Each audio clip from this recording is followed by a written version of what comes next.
रामायण हम सबने देखी है जो कि त्रेता युग में थी, जिसमें श्री राम वहां पर थे और हमने बाली और सुग्रीव के युद्ध के बारे में सुना है। बाली को यह वरदान था कि जिससे भी उसका युद्ध होगा उसकी आधी ताकत बाली को मिल जाएगी।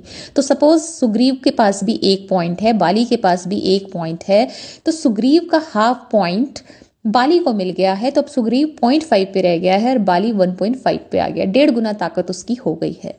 श्री रामचंद्र को जब ये बात पता चली कि भाई इसे तो हराना मुश्किल है, इसे तो ऑलरेडी आधी ताकत सामने वाली की मिल जाती है, तो उन्होंने सुग्रीव से कहा कि मैं चुपके से इसकी आड़ में आकर तीर चलाऊंगा, और बाली की वहां पर मृत्यु हो जाती है। सुग्रीव को सारा शासन मिल जाता है। बाली जो थे वो इंद्रपुत्र थे, सुग्रीव जो थे वो सूर्यपुत्र थे। जब रामायण पूरी खत्म हो जाती है, विष्णु महाराज वैकुंठ धाम जाते हैं थके हारे, वहां पर फिर उन्हें पता चलता है सूर्य और इंद्र में आपस में कुछ झगड़ा हो रहा है, युद्ध टाइप हो रहा है।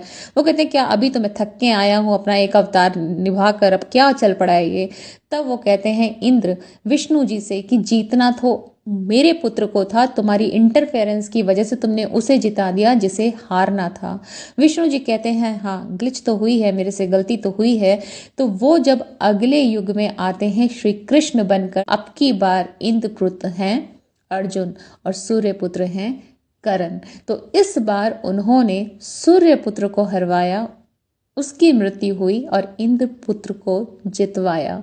लगा अर्जुन और करण को ये कि वो कर रहे हैं, वो कुछ भी नहीं कर रहे हैं, वो तो सारा प्री प्लान था।